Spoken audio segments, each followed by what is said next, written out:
Bon vendredi, bienvenue à votre émission La Victoire de l'amour. Comme on fait tous les vendredis, on rejoint immédiatement le psychologue Pierre Faubert.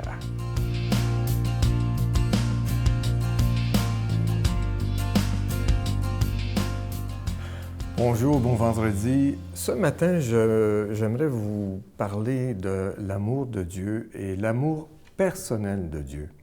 Vous savez, on peut se poser la question, quel est le lien entre ces textes bibliques qu'on associe à la religion et la psychothérapie ou bien la psychologie? D'ailleurs, vous savez, quand j'entends les gens dire « Ah, c'est psychologique », pratiquement tout est psychologique. Je me demande en tant que psychologue, qu'est-ce qu'ils veulent dire par cela? Finalement, j'en suis arrivé à la conclusion que ce qu'ils veulent dire probablement, c'est que c'est émotionnel ou c'est émotif. Psychologique, là, c'est... Mais de dire c'est émotif, c'est un peu vague, on ne sait pas de quoi il s'agit. Alors, on va utiliser un mot comme scientifique et on va dire c'est psychologique. Mais on ne sait pas vraiment de quoi on parle. Mais quand on dit c'est psychologique, personnellement, je crois que c'est relié aux émotions. Une autre constatation que j'ai pu faire, c'est que je crois que les émotions, par nature, sont spirituelles. Les émotions sont inconnues. On ne connaît nos émotions que par nos sentiments. Quand on a dans notre corps une réaction qui va faire en sorte que je serai sensibilisé au fait qu'il se passe quelque chose dans mon âme, dans mon cœur, ce sont des expressions qu'on utilise. Et qu'est-ce qui arrive? Mon cœur va battre plus rapidement, je vais avoir une transpiration, je vais respirer plus rapidement, etc. Alors, ce sont les émotions qui se manifestent physiologiquement, biologiquement. Il y a beaucoup d'auteurs aujourd'hui, des neuropsychiatres qui ont parlé de cela. Mais le texte ici d'Isaïe, au chapitre 43, écoutez bien ceci. « Maintenant, ainsi parle Yahvé, ton Créateur, ô Jacob, celui qui t'a formé, Israël, ne crains pas, ne crains pas. » C'est incroyable comment ce thème revient toujours. Jésus dit la même chose à ses apôtres. Ne crains pas. Quand une patiente ou un patient vient me rencontrer, c'est ce qu'ils veulent. Ils ne veulent pas craindre. Ils veulent rencontrer quelqu'un qui sera ouvert, qui sera apte à pouvoir recevoir n'importe quoi. Il y a des personnes qui me demandent, est-ce que vous avez peur de moi? Est-ce que vous avez peur de ce que je vais vous dire? Je dis, non, je n'ai pas peur. Vous me dites ce que vous voulez et tout ce que vous voulez. Et il y a une libération, il y a une rencontre, il y a un accueil. Ne crains pas, car je t'ai racheté. Je t'ai appelé par ton nom. Ça, c'est super. C'est super important. Je t'ai appelé par ton nom. Je n'aurai pas le temps de lire tout le texte, mais quelques extraits encore. Si tu traverses le feu, tu ne t'y brûleras pas. Si tu traverses les eaux, ils ne te submergeront pas. Ne crains pas, car je suis avec toi, et moi, je t'aime. Alors, vous savez, il y a des gens qui me parlent de Dieu comme un Dieu presque monstrueux. Une personne, telle qu'ils décrivent Dieu, si c'était une personne, j'aurais pas tellement envie de rencontrer cette personne-là. Mais partout dans ces textes, on nous dit que Dieu est amour. Et c'est de cet amour-là, j'espère, que nous pouvons tous nous rencontrer et nous accueillir. Bon vendredi, bon week-end.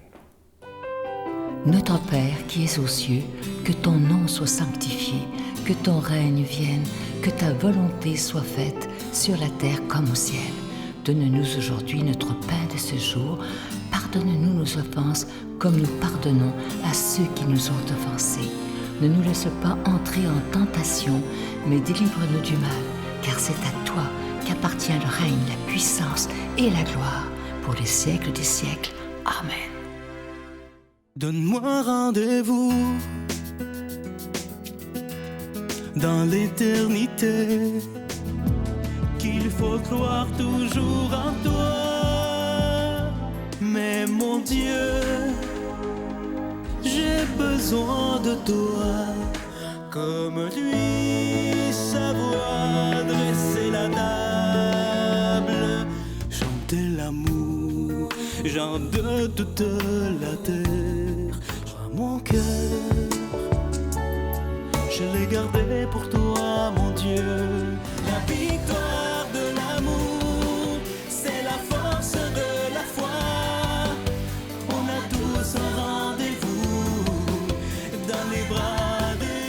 Je vous parle encore de ce cadeau du mois dont on est très, très fiers. Il s'agit du nouveau CD qui s'intitule « Neuvaine pour toi qui souffre » et ça inclut, à la fin du CD, le chapelet médité des mystères lumineux. Et avec le CD, vous recevrez un dizainier argenté qui est déjà béni. Et dans le dizainier, imaginez que c'est une petite médaille de Saint-Benoît qui est réputée pour nous protéger du mal. Alors, je vous rappelle que ça a été enregistré par Brigitte Bédard et moi-même et je vais vous dire qu'on était tellement heureux de prier ensemble et nous espérons de tout cœur que vous serez heureux de prier avec nous et que vous nous témoignerez aussi de la puissance de Dieu parce que je suis sûr qu'il répondra à vos prières, ça j'en suis convaincu, mais j'aimerais ça vous nous donner des nouvelles. Ça serait bien important. Alors, je vous rappelle que c'est avec un don de 25 $ et si vous en voulez deux, parce que ça se donne bien en cadeau, c'est avec un don de 40 $. Je vous donne l'adresse, la Victoire de l'amour, quartier postal 120, succursale Boucherville à Boucherville, le J4B 5E6. Je vous la redonne, la Victoire de l'amour, casier postal 120, succursale Boucherville à Boucherville, le J4B 5E6. Également par téléphone, par carte de crédit, du lundi au vendredi de 8h30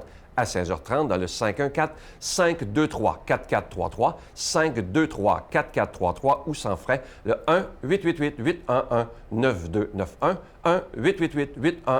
1-888-811-9291 et aussi sur notre site Internet, le www.lavictoiredelamour.org.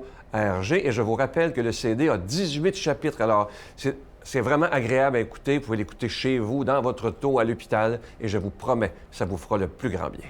Vous savez que la prière peut vraiment changer une vie. Alors, je souhaite vraiment que vous puissiez prier en union avec le Seigneur.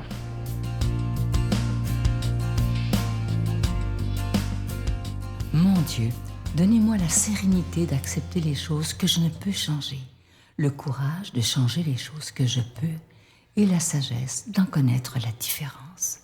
Amen. On rejoint immédiatement notre passionné de la parole, l'abbé Robert Lemire.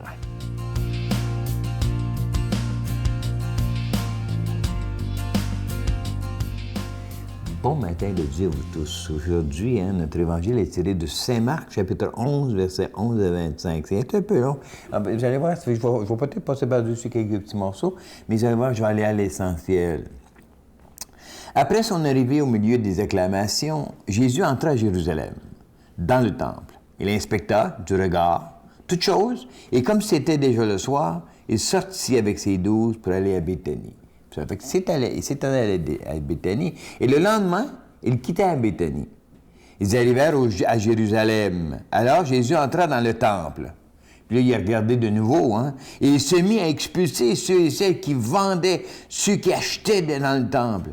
Il renversa les comptoirs des changeurs, les sièges des marchands de colombes. Il ne laissait personne traverser le temple, et pourtant, quoi que ce soit. Il enseignait, il déclarait aux gens, « L'Écriture ne dit-elle pas, « Ma maison s'appellera maison de prière pour toutes les nations? » Or, vous en avez fait une caverne de bandits. Les chefs des prêtres et les scribes apprirent la chose et ils cherchaient comment le faire mourir. En effet, ils avaient peur de lui, car toutes les foules étaient frappées par son enseignement, et quand le soir tombait, Jésus et ses disciples s'en allèrent hors de la ville. Jésus leur dit le lendemain, « Ayez foi en Dieu. Amen, je vous le dis. Toute personne qui dira à cette montagne, « Enlève-toi de là et va te jeter à la mer », s'il ne doute pas dans son cœur, mais croit ce qu'il dit, ça va arriver. C'est pourquoi je vous le dis, tout ce que vous demanderez dans la prière, croyez que vous avez déjà reçu, cela vous sera accordé. Et quand vous êtes là en train de prier, si vous avez quelque chose contre quelqu'un, pardonnez-lui, pour que votre Père qui est aux cieux vous pardonne aussi vos fautes. Acclamons cette belle parole de Dieu. Hey, ça, c'est beau. Mais quand ça, tu regardes Jésus, puis moi, je dis, « Ah, il s'est fâché. » Là, des fois, ça m'arrive, moi, de me fâcher, tu sais. Mais, il s'est dit, pourquoi il s'est fâché? Puis, en quelque part, regarde quand tu te dis, là, il mit expulser les vendeurs qui achetaient puis qui vendaient dans le temple. Il renversait les changeurs. Donc, dans le fin fond, c'est-tu ça qui l'enrageait? Ou c'est la manière qu'on rend la grâce à Dieu? Parce que, regarde, là, dans une autre place, il dit, c'est pas vos offrandes que je veux, c'est votre miséricorde, c'est votre amour. Donc, en entrant là, c'est comme si Jésus voulait dire aux acheteurs, hey, là, vous avez perdu le sens de l'amour de Dieu. Vous avez perdu le sens de la relation intimiste avec Dieu. Vous pensez que vous pouvez acheter. Mais Dieu ne s'achète pas. Comprends-tu? Il achetait les riches, là, il achetait des bœufs, là, puis il les égorgeait dans le temple, la fumée, puis il disait l'odeur, c'est pour Dieu, etc. Là. Il faisait des sacrifices à Dieu. Donc, si tu regardes, il y avait toute une mentalité, il faut que j'achète Dieu. Comprends-tu? Puis Jésus, il a dit, non, c'est pas ça. C'est pas ça. Mon temple, c'est un temple de prière. C'est un temple de relation avec ton Dieu. Donc, je veux pas avoir tes bébelles. Comprends-tu? Hey, c'est tellement fort quand tu le regardes. Puis là, moi, je regarde autour de moi, puis quand j'entends, encore aujourd'hui, ah ben là, j'ai besoin de... je vais aller acheter une messe. Ah, je vais aller acheter des lampions. Ah, je vais aller acheter... Encore là, on dit, ben, hey Seigneur, si je te donne ça, là, regarde, là, j'ai acheté 3 lampions, je veux avoir telle affaire. Seigneur, je veux tellement de toi que je vais faire telle affaire. T'sais, c'est comme si on passe notre temps à acheter Dieu. Mais Dieu ne veut pas ça. C'est pas ça que je veux. Robert, si tu veux avoir quelque chose, ben regarde, il l'a dit tout à l'heure, crois, hein? Aie la foi, crois dans ce que tu fais. Puis tu vas voir, tu vas l'avoir. Pourquoi? Parce que moi, je réponds à tes prières. Je réponds à tes prières, pas à tes bébelles. Tu peux pas m'acheter parce que tu es là. C'est juste toi. Je t'aime. Je suis en amour avec toi. Donc, tu n'as pas besoin de m'acheter. Il y a la gratuité de Dieu. J'ai réalisé ça à un moment donné. C'est quand je disais ça au psy, tu sais, grand-papa, là, il t'aime d'un amour inconditionnel. Puis le petit, il disait, c'est que ça veut dire grand-papa inconditionnel? Ça veut dire que je t'aime tout le temps, puis t'as pas besoin de rien faire excepté sois toi-même, puis aime, puis tu vas voir, grand-papa, tu vas découvrir l'amour de grand-papa. Mais même si tu fais quelque chose de pas correct, grand-papa va t'aimer pareil. C'est ça Dieu ici, tu comprends-tu? Donc, croyez. Puis là, en même temps, croyez dans mon amour, puis rendez grâce déjà. Fait que quand tu demandes quelque chose au Seigneur, tu sais que tu vas l'avoir. Tu vas l'avoir, c'est incroyable. Mais il faut que tu y crois. Parce que si tu y crois pas, il va te le donner, mais tu t'en apercevras même pas. Tu peux pas croire comment que des fois, là, Dieu vient à nous autres puis il nous donne des choses. On a demandé, mais quand on demande quelque chose, nous autres, on demande des affaires spécifiques. Je voudrais avoir de l'argent, je voudrais avoir ci, je voudrais avoir ça, tu sais. Le Seigneur, il te le donne d'une autre façon, souvent, parce que la manière que tu le demandes, c'est pas nécessairement la bonne manière non plus, comprends-tu?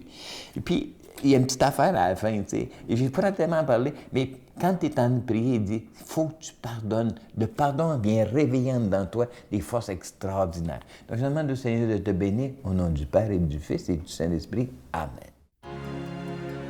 Je vous salue Marie, pleine de grâce. Le Seigneur est avec vous.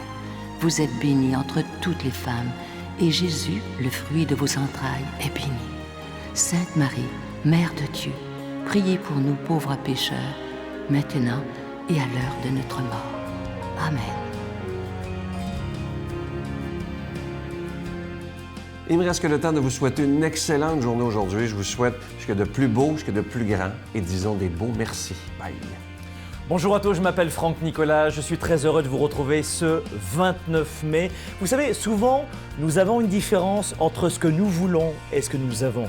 Et ce 29 mai, les amis, je vous donne rendez-vous justement pour parler de cela avec du cœur, du leadership et surtout de la vision entre vous et moi.